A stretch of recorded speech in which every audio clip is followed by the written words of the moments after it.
ಎಲ್ಲರಿಗೂ ನಮಸ್ಕಾರ. ರುಚಿ ಅಡುಗೆಗೆ ಸ್ವಾಗತ. ಪರೋಟ ಸ್ಟಫಿಂಗಿಗೆ ಉರಿಯೋದು ಬೇಡ, ಕರಿಯೋದು ಬೇಡ, ಬೇಯಿಸೋದು ಬೇಡ. ಸಿಂಪಲ್ಲಾಗಿ 5 ನಿಮಿಷದಲ್ಲಿ ಸ್ಟಫಿಂಗ್ನ ರೆಡಿ ಮಾಡಿಕೊಂಡು ಈರುಳ್ಳಿ ಪರೋಟ ಮಾಡ್ಕೊಳ್ಳೋಣ. ತುಂಬ ರುಚಿಯಾಗಿರುತ್ತೆ ಇದು ತಿನ್ನೋದಕ್ಕೆ.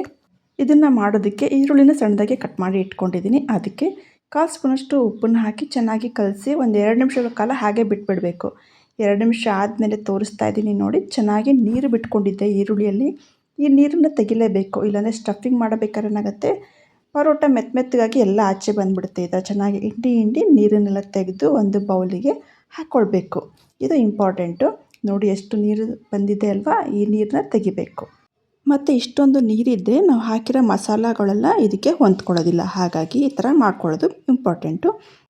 ಇವಾಗ ಇದಕ್ಕೆ ಖಾರಕ್ಕೆ ಖಾರದ ಪುಡಿ ಅರ್ಧ ಸ್ಪೂನಷ್ಟು ಹಾಕ್ತಾಯಿದ್ದೀನಿ. ನಿಮಗೆ ಖಾರ ಜಾಸ್ತಿ ಬೇಕು ಅಂದರೆ ಹಾಕ್ಕೊಳ್ಬೋದು. 1/4 ಸ್ಪೂನಷ್ಟು ಜೀರಿಗೆ ಪುಡಿ, ಅರ್ಧ ಸ್ಪೂನಷ್ಟು ಧನಿಯಾ ಪೌಡರು, ಸ್ವಲ್ಪ ಅರಿಶಿನ ಪೌಡರು ಮತ್ತು 1/4 ಸ್ಪೂನಷ್ಟು ಚಾಟ್ ಮಸಾಲ, ಇಲ್ಲಾಂದರೆ ಆಮ್ಚೂರ್ ಪೌಡರ್ ಕೂಡ ಹಾಕ್ಕೊಳ್ಬೋದು.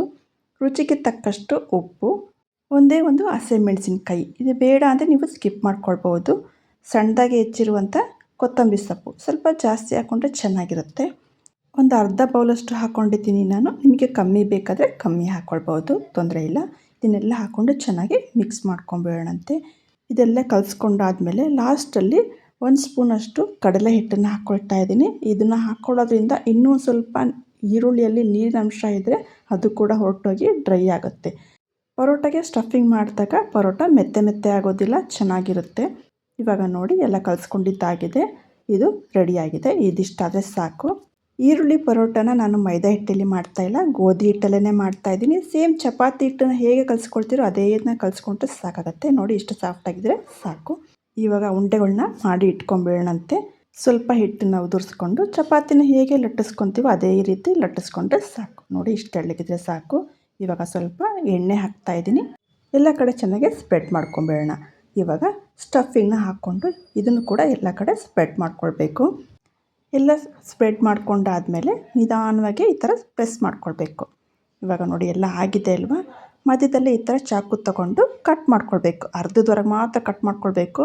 ಕಟ್ ಮಾಡ್ಕೊಂಡು ಆದಮೇಲೆ ಈ ಥರ ತುದಿ ತಗೊಂಡು ನಿಧಾನವಾಗಿ ಫೋಲ್ಡ್ ಮಾಡಿಕೊಂಡು ಎಡ್ಜಸ್ಟ್ನೆಲ್ಲ ಪ್ರೆಸ್ ಮಾಡ್ಕೊಳ್ಬೇಕು. ಮತ್ತು ಇದನ್ನು ಕೂಡ ಫೋಲ್ಡ್ ಮಾಡಿಕೊಂಡು ಎಡ್ಜಸ್ಟ್ನೆಲ್ಲ ಪ್ರೆಸ್ ಮಾಡ್ಕೊಳ್ಬೇಕು. ಇದೇ ರೀತಿ ನೆಕ್ಸ್ಟ್ ಫೋಲ್ಡ್ ಮಾಡ್ಕೊಳ್ಬೇಕು, ಎಡ್ಜಸ್ಟ್ನ ಪ್ರೆಸ್ ಮಾಡ್ಕೊಳ್ಬೇಕು. ಈ ರೀತಿ ಮಾಡೋದ್ರಿಂದ ಪರೋಟ ಲೇಯರಾಗಿ ಬರುತ್ತೆ. ಸ್ವಲ್ಪ ಹಿಟ್ಟನ್ನು ಹಾಕ್ಕೊಂಡು ನಿಧಾನವಾಗಿ ಲಟ್ಟಿಸ್ಕೊಳ್ಬೇಕು.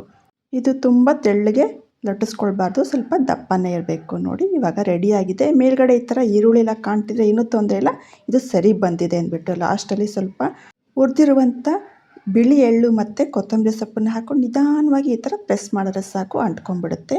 ಇವಾಗ ಇದನ್ನು ಬೇಯಿಸ್ಕೊಳ್ಳೋಣಂತೆ. ಪ್ಯಾನಿಗೆ 1 ಸ್ಪೂನಷ್ಟು ಎಣ್ಣೆ ಹಾಕ್ಕೊಳ್ತಾ ಇದ್ದೀನಿ, ಅಥವಾ ಬೆಣ್ಣೆ ಕೂಡ ಹಾಕ್ಕೊಳ್ಬೋದು, ಅದು ಕೂಡ ತುಂಬ ಚೆನ್ನಾಗಿರುತ್ತೆ.